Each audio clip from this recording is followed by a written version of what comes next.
എല്ലാ കൂട്ടുകാർക്കും ശുഭരാത്രി നേർന്നുകൊണ്ട് നമുക്ക് ബാലിന്റെ ഗോമതിയുടെ നാളത്തെ നല്ലൊരു വിശേഷം കേട്ടാലോ.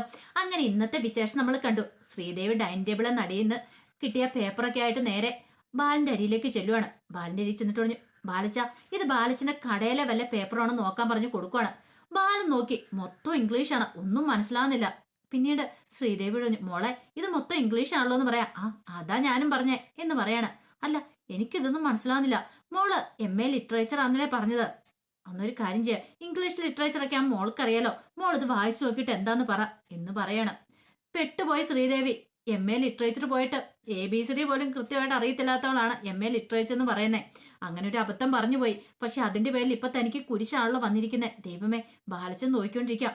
ഇതാ മോളെ, നോക്കെന്നും പറഞ്ഞുകൊണ്ട് ആ പേപ്പറും കൊടുക്കുക. ശ്രീദേവിക്ക് മേടിക്കാനും പറ്റില്ല, മേടിക്കാതിരിക്കാനും പറ്റില്ല. മേടിച്ചിട്ടുണ്ട് താൻ എന്താ കള്ളത്തരം പറയണേ. പെട്ടെന്ന് ശ്രീദേവിയാണ് വാങ്ങിച്ചു. വാങ്ങിച്ചിട്ട് വായിച്ചു നോക്കുന്ന പോലെ മൊത്തത്തിലൊന്ന് നോക്കുവാണ്. എന്നിട്ട് പറഞ്ഞു, ഓ, ഇത് വലിയ കാര്യമായിട്ടുള്ള പേപ്പറൊന്നും അല്ലെന്ന് പറയണം. അല്ല, എന്തിന്റെയാ മോളെ, ഇത് ചുമ്മാ എന്തിന്റെ ഒരു നോട്ടീസോ മറ്റോ ആന്ന് പറയണം. ഓ, അത് ചിലപ്പോ ആരെങ്കിലും ഇവിടെ കൊണ്ടുവന്ന് ഇട്ടതായിരിക്കും. നോട്ടീസ് അല്ലേ, ഇത് കാര്യമായിട്ടുള്ളതല്ല. ഞാൻ പെട്ടെന്ന് കരുതി ബാലച്ചന്റെ ആയിരിക്കും എന്ന് കരുതി കൊണ്ടുവന്നാന്ന് പറയണം. ബാലൻ പറഞ്ഞു, ഓ, അങ്ങനെയാണോ, എന്നാ പിന്നെ കുഴപ്പമില്ലാന്ന് പറയണം. ശ്രീദേവി ഓർത്തു, രക്ഷപ്പെട്ടു എന്റെ ഭഗവാനെ. മീനാക്ഷി മിത്ര ഒന്നും ഇവിടെ ഇല്ലാത്ത, അവരെങ്ങാനും ഉണ്ടായിരുന്നെങ്കിൽ തന്റെ കള്ളത്തരം കയ്യോടെ പിടികൂടിയാനും. താൻ MA ലിറ്ററേച്ചറാന്ന് പറഞ്ഞുകൊണ്ട് നടക്കുന്നതാണ്. തനിക്ക് ശരിക്കും ABCD പോലും അറിയത്തില്ലെന്നുള്ള കാര്യം അവരറിഞ്ഞാലും. ഓ, തൽക്കാലത്തേക്ക് രക്ഷപ്പെട്ടു. പക്ഷെ എത്ര സമയം ഇങ്ങനെ കള്ളത്തരം പറഞ്ഞ് പിടിച്ചിരിക്കാൻ പറ്റുമെന്ന് അറിയത്തില്ല. ബാലച്ചന് മുന്നിൽ രക്ഷപ്പെട്ടു. പക്ഷെ ഈ സത്യങ്ങളൊക്കെ അറിഞ്ഞിട്ടുണ്ടെങ്കിൽ ബാലച്ചൻ തന്നെ വെട്ടിക്കേറി കൊല്ലുള്ളൂ. തന്നെ ഭൂമിക്ക് മീതെ പോലും വെച്ചേക്കില്ല. കാരണം ആരിനൊക്കെ ചെറിയൊരു കള്ളത്തരം കാണിച്ചാൽ പോലും ബാലച്ചന് സഹിക്കാനും ക്ഷമിക്കാനും പറ്റില്ല. അപ്പൊ ഇത്രയും വലിയ കള്ളത്തരം കാണിച്ചുകൊണ്ടിരിക്കാൻ തന്നെ ബാലച്ചൻ വെറുതെ വിടുവോ? ബാലച്ചന് ഇംഗ്ലീഷ് അറിയത്തില്ലാത്തതുകൊണ്ട് രക്ഷപ്പെട്ടു. ഇംഗ്ലീഷും കൂടെ അറിയായിരുന്നെങ്കിൽ തന്റെ അധോഗതി താൻ ഇന്നീ വീട്ടിൽ നിന്ന് ഇറങ്ങേണ്ട വന്നേരം. ഇന്ന് മിക്കവാറും തന്റെ ജീവിതം ഇവിടെ കൊണ്ട് അവസാനിച്ചതെന്ന് മനസ്സിലോർത്തോണ്ട് ശ്രീദേവി എന്ത് ചെയ്യാണ്, ബാലൻ അങ്ങോട്ട് പോയ ഉടനെ ആ പേപ്പറൊക്കെ എടുത്ത് ചുരുട്ടി കൂട്ടുവാണ്. ചുരുട്ടി കൂട്ടി അങ്ങോട്ടും ഇങ്ങോട്ടും നോക്കി ആരെങ്കിലും നോക്കുന്നുണ്ടോ. ഇല്ല. ഒരു പേപ്പർ അവിടെ വന്ന് കിടന്നു. എന്തേത് ഒരു പേപ്പർ ഇപ്പൊ ചുരുട്ടി കൂട്ടി കളഞ്ഞാൽ എന്ത് സംഭവിക്കാനാ എന്ന് കരുതിയിട്ട് ശ്രീദേവി അതങ്ങോട്ട് ചുരുട്ടി കൂട്ടി ഒറ്റ ഏറങ്ങോട്ട് എറിയാണ് അപ്പുറത്തെ പറമ്പിലേക്ക്. അത് പക്ഷെ ശ്രീദേവിക്ക് അറിയത്തില്ലായിരുന്നു ആ പേപ്പറിന്റെ വില എന്താന്നുള്ള കാര്യം. അത് മീനാക്ഷിയുടെ മുറിയിൽ പറന്നുപോയ പേപ്പറായിരുന്നു. അത് മുഖ്യമന്ത്രി സൈൻ ചെയ്ത പേപ്പറായിരുന്നു. ഇമ്പോർട്ടന്റ് പേപ്പറാ. റിപ്പോർട്ടൊക്കെ തയ്യാറാക്കി മീനാക്ഷി ടേബിൾ വെച്ച സമയത്ത് ആകാശ ഫാൻ ഇട്ട് കഴിഞ്ഞപ്പോഴാണ് ആ പേപ്പർ പറന്നുപോയത്. പക്ഷെ അത് ശ്രീദേവിക്ക് അറിയത്തില്ലോ.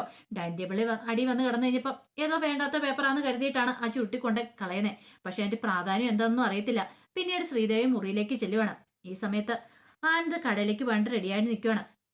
ആനന്ദിനെ കണ്ടതും ശ്രീദേവി പറഞ്ഞു, ആനന്ദേട്ടാ, ഒരു കാര്യം ഞാൻ പറഞ്ഞേക്കാന്ന് പറയാം. എന്ത്? അതെ, ഇന്നലത്തെ പോലെ ഇന്നെങ്ങാനും ടെറസിന്റെ മുകളിൽ കിടക്കാനാണെങ്കിൽ അതെ, ആ പൂതിയും കൂടെ മനസ്സിൽ വെച്ചേക്കാൻ പറയണം. ആനന്ദ് പറഞ്ഞു, അത് പിന്നെ ദേവി, ഇന്നലെ അങ്ങനെ സംഭവിച്ചു പോയി. ആന്റെ വിഷമങ്ങളൊക്കെ പറഞ്ഞിട്ട് ഇങ്ങനെ ഇരിക്കുന്ന സമയത്ത്, പിന്നെ അവൻ ഓരോ കാര്യങ്ങളൊക്കെ പറഞ്ഞുകൊണ്ടിരിക്കുന്ന സമയത്ത് സമയം പോയത് അറിഞ്ഞില്ല എന്ന് പറയാം. അതെ, അതൊക്കെ അങ്ങ് നടക്കും. പക്ഷെ ഒരു കാര്യമുണ്ട്, ഞാൻ ആരാന്നറിയാവോ, ഈ കഴുത്തി കിടക്കുന്ന എന്താണെന്നറിയോ എന്ന് പറഞ്ഞിട്ട് ആ താലിയും കൊടുത്ത് കാണിക്കണം. ഞാനേ ആനന്ദേണ്ട ഭാര്യ. ഇത് കേട്ടപ്പോ ആനന്ദ് പറഞ്ഞു, അത് പിന്നെ പ്രത്യേകിച്ച് പറയേണ്ട കാര്യമുണ്ടോ? ഞാൻ കെട്ടിയ താലിയല്ലേ നിന്റെ കഴുത്ത് കിടക്കണമെന്ന് ചോദിക്കും. അതേലോ, അങ്ങനെയാണെങ്കിൽ ഞാൻ പറയുന്നതൊക്കെ ആനന്ദേട്ടൻ കുറച്ച് അനുസരിക്കണമെന്ന് പറയാം. അതിനിപ്പോ ഞാനൊന്നും അനുസരിക്കായിരുന്നല്ലോ. അതെ, ഈ ടെറസിലുള്ള കിടപ്പൊക്കെ അങ്ങോട്ട് നിർത്തിയാരേ. ആരിനും ആകാശം എല്ലാരും കൂടെ കൂടി ചേർന്ന് കഴിയുമ്പം ചിലപ്പോൾ മദ്യപിക്കാനുള്ള ഇതൊക്കെ ഉണ്ടാവും, മദ്യപിക്കാനൊക്കെ തോന്നും. അതുകൊണ്ട് അതിന്റെ ആവശ്യമില്ല എന്ന് പറയണം. ഇത് കേട്ടപ്പം ഒരു നിമിഷം ആലോചിച്ചിട്ട് ആനന്ദ് പറഞ്ഞു, ദേവി എന്തൊക്കെയാ പറയണമെന്ന് ചോദിക്കുക. അതെ, ഞാൻ പറഞ്ഞ സത്യമായിട്ടുള്ള കാര്യമാണ്. നീ കല്യാണം കഴിഞ്ഞാൽ പിന്നെ ഒരു പരിധിവരെ ഭാര്യമാര് പറയുന്നൊക്കെ അനുസരിക്കണമെന്ന് പറയാം. ഓ എന്റെ പൊന്നോ, അതെ, അങ്ങനെയാണെ കുഴപ്പമൊന്നുമില്ല. ഇല്ലെങ്കിൽ ഞാനും ചില തീരുമാനങ്ങളൊക്കെ എടുക്കുമെന്ന് പറയാം. എന്റെ പൊന്ന് ദൈവമേ, ചതിക്കല്ല, ഞാൻ എങ്ങനെയൊന്ന് പോയിക്കോട്ടെ എന്നൊക്കെ പറയണം. എന്നാ ശരി, എന്നാ പോയിട്ട് വരാനൊക്കെ പറഞ്ഞ് ശ്രീദേവി ഭയങ്കര സന്തോഷത്തോടുകൂടെ ആനന്ദിന്റെ അടുത്തേക്ക് എന്നിട്ട് ആനന്ദിനെ കെട്ടിപ്പിടിക്കുകയാണ്.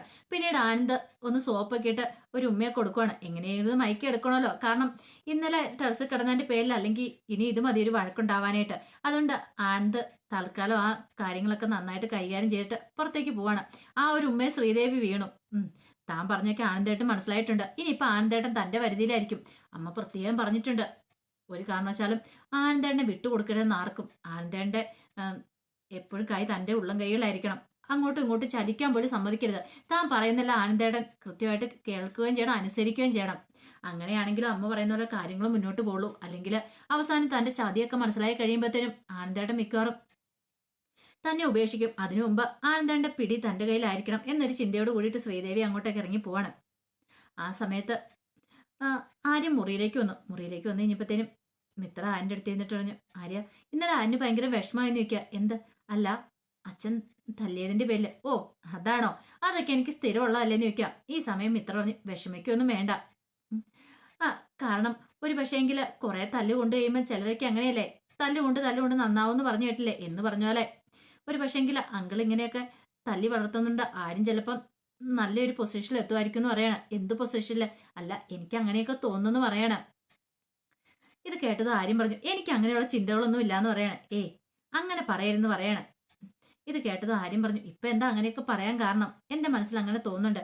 ഒരു പക്ഷേങ്കില് ആരിനിങ്ങനെ അങ്കിളിന്റെ കയ്യിൽ നിന്ന് ഓരോ തവണയും തല്ലി മേടിക്കുമ്പോൾ ആര്യന്റെ മനസ്സിലൊരു ദൃഢനിശ്ചയം ഉണ്ടാകുന്നില്ലേ, എനിക്ക് നന്നായിട്ട് വരണം, ഉയരണം. ഇന്നലെ തന്നെ ആന്റെ സ്വപ്നങ്ങളൊക്കെ ഞാൻ കേട്ടു. ഉം.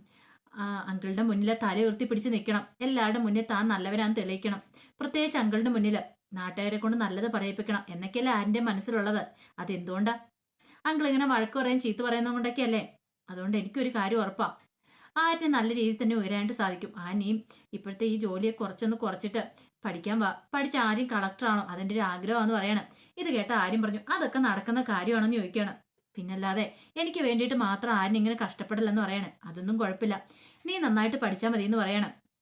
ഇത് കേട്ടതും മിത്ര ഒരു നിമിഷം ആലോചിച്ചിട്ട് പറഞ്ഞു, അതെ ഒരു കാര്യം കൂടെ എനിക്ക് പറയാനുണ്ട്. ഇന്നലെ രാത്രിയിൽ മദ്യപിച്ചിട്ട് വന്നു, ഇനി ഇത് ആവർത്തിക്കരുതെന്ന് പറയാം. അതെന്താ? അല്ല, ഇന്നലെ തന്നെ മീനാക്ഷി അടുത്ത് എന്തൊക്കെ പ്രശ്നം, മീനാക്ഷി അടുത്ത് അല്ല ശ്രീദേവി അടുത്ത് എന്തൊക്കെ പ്രശ്നങ്ങൾ ഉണ്ടാക്കിയെന്ന് അറിയാവോ? പാവം അപ്പച്ചി നല്ല വിഷമായി അപ്പച്ചിക്ക്. എല്ലാവരുടെ മുന്നിൽ അപ്പച്ചിയെ നാണം കെട്ടെ. ശരിക്കും അങ്കിളും ഇന്നലെ അപ്പച്ചിനെ കുറെ ചീത്ത പറഞ്ഞു.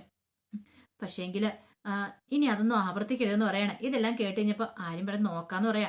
നോക്കാന്ന് പറഞ്ഞിട്ട് കാര്യമില്ല, വാക്ക് തരാൻ പറയണം. അങ്ങനെ അവസാനം ആര്യം വാക്ക് കൊടുക്കുകയാണ്. മിത്രയുടെ കയ്യിൽ പിടിച്ച് സത്യം ചെയ്തു, ഇനി ഞാൻ അങ്ങനെ മദ്യപിക്കില്ല, ബിയർ പോലും കുടിക്കില്ല എന്ന് പറയണം. ഇത് കേട്ടപ്പോൾ മിത്രയ്ക്ക് സന്തോഷമായി. മിത്ര പറഞ്ഞ് ഇങ്ങനെ വേണം, കാരണം നമുക്ക് മുന്നോട്ട് നല്ല രീതിയിൽ ഈ അങ്കിള് വഴക്ക് പറഞ്ഞ് തല്ലിന്ന് ഓർത്തോണ്ട് മദ്യപിക്കാനൊന്നും പോവരുത്. അതൊക്കെ നമുക്കൊരു പോസിറ്റീവായിട്ട് നമ്മൾ എടുക്കണം, നമ്മളൊരു പ്രചോദനമായിട്ട് ഏറ്റെടുത്ത് നമ്മൾ മുന്നോട്ട് നല്ല രീതിയിൽ പോവുക ചെയ്യണ്ടേ എന്നൊക്കെ പറഞ്ഞുകൊണ്ട് അതിന്റെ മിത്രം ഉപദേശിക്കുന്നുണ്ട്. എല്ലാം കേട്ട് കഴിഞ്ഞപ്പോഴത്തേനും ആര്യം പറഞ്ഞു, ഒരു കാര്യം ചെയ്യാം, നീ കോളേജിൽ പോണ്ട, ഒരു നല്ല മോട്ടിവേഷൻ ക്ലാസ് എടുക്കാനും പോയിക്കോളാൻ പറയാം. അതെന്താ? അങ്ങനെയാണെങ്കിൽ പണവും കിട്ടും, നല്ല കാര്യമാണ്. നിനക്കിങ്ങനെ മോട്ടിവേഷൻ കൊടുക്കാനായിട്ട് ഭയങ്കര ഇൻട്രസ്റ്റ് ആണല്ലോ എന്നൊക്കെ പറയാം. അതെ, അത്ര കളിയാക്കൊന്നും എന്നെ വേണ്ടാന്നൊക്കെ മിത്രയും പറയാണ്.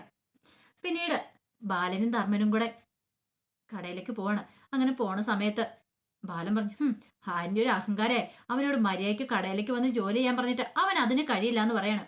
ഇത് കേട്ടപ്പോ ധർമ്മം പറഞ്ഞു, അതെന്താ അളിയാ, അവന് ഇഷ്ടമില്ലാത്തോണ്ടല്ലേന്ന് ചോദിക്കണം. പിന്നെ ഇഷ്ടമില്ല പോലും, അവന് ഇഷ്ടമില്ല എന്ന് പറഞ്ഞാൽ നീയൊക്കെ നിർബന്ധിക്കണം, നിർബന്ധിച്ചിട്ട് അവനെ കടയിലേക്ക് കൊണ്ടുവരണം എന്ന് പറയാം. അതെങ്ങനെ ശരിയാവും? അവൻ കടയിലേക്കൊന്നും വരുമെന്ന് തോന്നില്ല. അവനിപ്പോ കഷ്ടപ്പെടുന്ന എന്തിനാണെന്നറിയോ? മിത്രനെ പഠിപ്പിച്ച് കളക്ടറാക്കാൻ വേണ്ടിയിട്ടാ. എനിക്ക് ഉറപ്പുണ്ട് മിത്ര പഠിച്ച് നല്ല ജോലിയൊക്കെ വാങ്ങി മിക്കവാറും കളക്ടറാവും. അങ്ങനെ വന്നിട്ടുണ്ട് പിന്നെ അവൻ പിന്നെ ഇവിടുന്ന് തന്നെ പറക്കില്ലേ. അവന്റെ മനസ്സിൽ കുറെ സ്വപ്നങ്ങളുണ്ട്, അവന് ബിസിനസ് ചെയ്ത് പണം ഉണ്ടാക്കണമെന്നാ. അങ്ങനെ പണമൊക്കെ ഉണ്ടാക്കിയ പിന്നെ അവനിവിടെ നിൽക്കില്ല, അവൻ വിദേശത്തേക്ക് പറക്കത്തുള്ളൂ. ഈ പറയുന്ന ഗോമതി സ്റ്റോഴ്സിൽ വന്ന ജോലിയെന്ന് തോന്നുന്നുണ്ടോ? ഒരു കാരണവശാലും ഇല്ല. അതെ, അളിയന്റെ മറ്റു മക്കളെ പോലെ ഒന്നുമല്ല ആര്യന്, അവന് സ്വന്തമായിട്ടൊരു ലക്ഷ്യവും കാര്യങ്ങളൊക്കെ ഉണ്ട്. അതുകൊണ്ട് ആരിനെ കിട്ടുമെന്ന് വിചാരിക്കണമെന്ന് പറയാം. പിന്നെ അവന്റെ ലക്ഷ്യം ഞാൻ കാണിച്ചു കൊടുക്കുന്നുണ്ട്. കാശിന് വകയില്ലാത്ത അവനാണ് വിദേശത്തേക്ക് കടക്കാൻ പോകുന്നത്. അതൊന്നും പറയാൻ പറ്റില്ല അളിയാ, എപ്പോഴാ ലോട്ടറി അടിക്കുന്ന പറയാൻ പറ്റില്ല. ഈ പറയുന്ന അളിയൻ തള്ളിക്കളയുന്ന അവനായിരിക്കും അവസാന കാലത്ത് ചിലപ്പോൾ അളിയന് തുണയായിട്ടുണ്ടായിരിക്കുന്നത്, പറയാൻ പറ്റില്ല. ഇത് കേട്ടൻ ബാലൻ പറഞ്ഞു, നീ കൂടുതൽ അവനെ അങ്ങോട്ട് പൊക്കി പറയണ്ട, എനിക്കറിയാം. അളിയ പൊക്കി പറഞ്ഞല്ലോ, ഉള്ളത് മുഖത്ത് നോക്കി പറയണല്ലോ. ഇപ്പൊ അളിയൻ നീ കാണിക്കുന്നുണ്ടല്ലോ, അത് മഹാപൂക്കൃത്തരാന്ന് പറയണം. കുഞ്ഞു കൊച്ചൊന്നുമല്ല അവനെ തല്ലാനായിട്ട്. ഇന്നലെ അവൻ മദ്യപിച്ചെന്നും പറഞ്ഞോണ്ട് അളിയൻ ചോദ്യം ചെയ്തില്ലേ. പക്ഷെ എന്തുകൊണ്ടാ അളിയൻ അത് ചിന്തിച്ചോന്ന് ചോദിക്കുക. അളിയൻ അത്ര തല്ലിയിട്ട് അവൻ അത്രമാത്രം മനസ്സിന് വേദന ഉണ്ടായിട്ടുണ്ട്. അതെന്തുകൊണ്ട് അളിയൻ വിചാരിക്കണില്ല? അവന്റെ വേദന എന്താ മനസ്സിലാകത്തെ? അളിയൻ എപ്പോഴും അളിയന്റെ കാര്യം മാത്രമേ ചിന്തിക്കുന്നുള്ളൂ. അളിയൻ വരയ്ക്കുന്ന വരയില് മക്കളെല്ലാവരും നിൽക്കണം, അങ്ങോട്ട് പോകരുത് ഇങ്ങോട്ട് പോകരുത്. ഈ പറയുന്ന ആകാശമൊക്കെ നിൽക്കുന്നുണ്ടെങ്കിൽ അവർക്ക് വേറൊരു ഓപ്ഷൻ ഇല്ലാത്തതുകൊണ്ടാ. പക്ഷെ ആരിന് അങ്ങനെയല്ല, അവൻ അത്യാവശ്യം പഠിപ്പും കാര്യങ്ങളൊക്കെ ഉണ്ട്. അതുകൊണ്ട് അളിയൻ വരയ്ക്കുന്ന വരയിലൊന്നും അവനെ കിട്ടത്തില്ലെന്ന് പറയണം. എനിക്കറിയാം അവൻ നല്ല രീതിയിൽ തന്നെ എത്തുമെന്ന്. ഒരു ദിവസം അളിയന്റെ മുന്നിൽ വന്ന് നിന്നിട്ട് അവനത് പറയുകയും ചെയ്യും. അളിയനൊരു ദിവസം അവനെ പുകഴ്ത്തുന്ന ദിവസം വരുമെന്ന് പറയാം. പിന്നെ പുകഴ്ത്തുന്ന പോലും അവൻ കാരണം എനിക്ക് നാണക്കേട് ഉണ്ടായിട്ടുള്ളെന്ന് പറയാം. എന്ത് നാണക്കേട്? അവന്റെ നാണക്കേടൊക്കെ അവൻ മാറ്റിയെടുത്തോളും. അതോർത്തിട്ട് അളിയൻ വിഷമിക്കൊന്നും വേണ്ടെന്ന് പറഞ്ഞിട്ട് ധർമ്മൻ അങ്ങോട്ടേക്ക് പോവാണ്. ബാലൻ ആ സമയം പിറുപിറുത്തു. അതെങ്ങനെയാ, ഇവനെല്ലാം അവന്റെ കൂടെ നിൽക്കുമല്ലേ, എങ്ങനെയൊരു ഉപദേശം അവനെ നന്നാക്കാനുള്ളതിന് അവന് വളം വെച്ച് കൊടുക്കുന്ന ഇവന്മാരെല്ലാരും കൂടെ ചേർന്നിട്ടാ എന്നും പറഞ്ഞിട്ട് ബാലൻ അങ്ങോട്ടേക്ക് പോവാണ്. ഈ സമയത്ത് ശ്രീദേവി അടുക്കളയിലേക്ക് വന്നു. ശ്രീദേവി അടുക്കളയിലേക്ക് വന്നിട്ട് ചോദിച്ചു, അല്ല ഇന്ന് എന്താ അമ്മ ഫുഡ് ഉണ്ടാക്കണമെന്ന് ചോദിക്കാം. ഇന്ന് എന്തെങ്കിലുമൊക്കെ ഉണ്ടാക്കണമെന്ന് പറയാം. അല്ല ഇന്ന് ഞാൻ ചോറും കൊണ്ട് ചിലപ്പോഴേ പോകുന്നുള്ളെന്ന് പറയാം. അതെന്താ? ഓ ഇല്ലാന്ന് പറയാം, കാരണം ഇന്നലെ ആനന്ദ ടെറസിൽ പോയി കിടന്നില്ലേ, അപ്പൊ അതുകൊണ്ട് ഇന്നൊരു ദിവസം പോവാതിരുന്നാലോ, താൻ പോവാതിരുന്ന എന്ത് സംഭവിക്കും എന്നൊരു ചിന്തയൊക്കെ ശ്രീദേവിയുടെ മനസ്സിലുണ്ടാവുന്നുണ്ട്. അങ്ങനെയാണെങ്കിൽ ആനന്ദേട്ടൻ വിളിക്കുമല്ലേ എന്നറിയാലോ, വിളിച്ചു പറയട്ടെ ചോറും കൊണ്ട് വരാനായിട്ട്. തന്റെ വില എന്താന്ന് ആനന്ദേട്ടൻ മനസ്സിലാക്കണം. അമ്മ പ്രത്യേകം പറഞ്ഞിട്ടുണ്ട് വരുതി കൊണ്ടുവരണമെന്ന്. അങ്ങനെയാണെങ്കിൽ ഇതൊക്കെ നല്ല കാര്യമാണ്. ഈ സമയം ഗോമതി പറഞ്ഞു, ചോറും കൊണ്ട് പോകുന്നില്ലേ, പോണ്ട, എന്താ കുഴപ്പമെന്ന് ചോദിക്കും. ഈ അമ്മ എന്താ ഇങ്ങനെ പറയണേ, അന്ന് ചോറ് കൊണ്ടേ കൊടുക്കാൻ പറയാനുള്ള അമ്മ ഇങ്ങനെയാണല്ലോ പറയണേ എന്നൊക്കെ ശ്രീദേവി മനസ്സിൽ കരുതുവാണ്. പിന്നീട് ശ്രീദേവി അവിടെ നിന്ന് ഇങ്ങോട്ട് ഇറങ്ങി പോവാണ്. ഈ സമയത്ത് മീനാക്ഷി ഓഫീസിലേക്ക് പോകാനായിട്ട് റെഡിയായിട്ട് മുറിയിലേക്ക് വരുവാണ്. അങ്ങനെ മുറിയിലേക്ക് വന്ന് ഫയലൊക്കെ എടുത്ത് നോക്കിക്കഴിയുമ്പോഴത്തേനും ആ പേപ്പർ കാണുന്നില്ല. ആ ഇമ്പോർട്ടൻ്റ് ആയിട്ടുള്ള പേപ്പർ അവിടെ എല്ലാം അന്വേഷിക്കുകയാണ്. അന്വേഷിച്ച് കഴിഞ്ഞിട്ട് ഒന്നും കാണുന്നില്ല. ഇത് എവിടെ പോയെന്ന് മാത്രം മനസ്സിലാകുന്നില്ല. അങ്ങനെ മുറിയെല്ലാം പരിശോധിച്ചു. അവസാനം ഗോമതിയുടെ അരിയിലും എത്തി. ഗോമതിയോടും ചോദിച്ചു, ഗോമതിക്കും അറിയത്തില്ല എവിടെ പോയി എങ്ങനെയാന്ന്. ശ്രീദേവി റിപ്പോർട്ടൊക്കെ തയ്യാറാക്കിയിട്ട് അതവിടെ വെച്ചാണ്. പക്ഷെ അതൊക്കെ ഒന്ന് ഫയലൊന്ന് കെട്ടിവെക്കാനും മറന്നു. അത് ഫയലിനകത്തെടുത്ത് ഭദ്രമായിട്ട് വെക്കേണ്ടതാണ്. പക്ഷെ പെട്ടെന്ന് അതവിടെ വെച്ചിട്ട് അങ്ങോട്ട് പോയതുകൊണ്ടാണ് അങ്ങനെ ഒരു കാര്യം സംഭവിക്കുന്നത്. ഇനിയിപ്പം അതിന്റെ പ്രശ്നങ്ങളൊക്കെ നടക്കാൻ പോകുന്ന നാളെയാണ്. ശ്രീദേവി ആ പേപ്പർ ചുരുട്ടിക്കൂട്ടി കളഞ്ഞെന്ന് ഈ പറയുന്ന മീനാക്ഷിക്ക് അറിയത്തില്ല. ശ്രീദേവിക്ക് അതിന്റെ പ്രാധാന്യമായിട്ട് അറിയത്തില്ലായിരുന്നല്ലോ. ഇതിന്റെ പേരിൽ എന്തൊക്കെ പ്രശ്നം നടക്കുമെന്ന് അറിയത്തില്ല. അപ്പൊ അതിന്റെ വിശേഷങ്ങൾക്കായി നമുക്ക് എല്ലാവർക്കും കാത്തിരിക്കാം കേട്ടോ. ഒരിക്കൽ കൂടി എല്ലാവർക്കും ശുഭരാത്രി നേർന്നുകൊണ്ട് നിർത്തുന്നു. നന്ദി.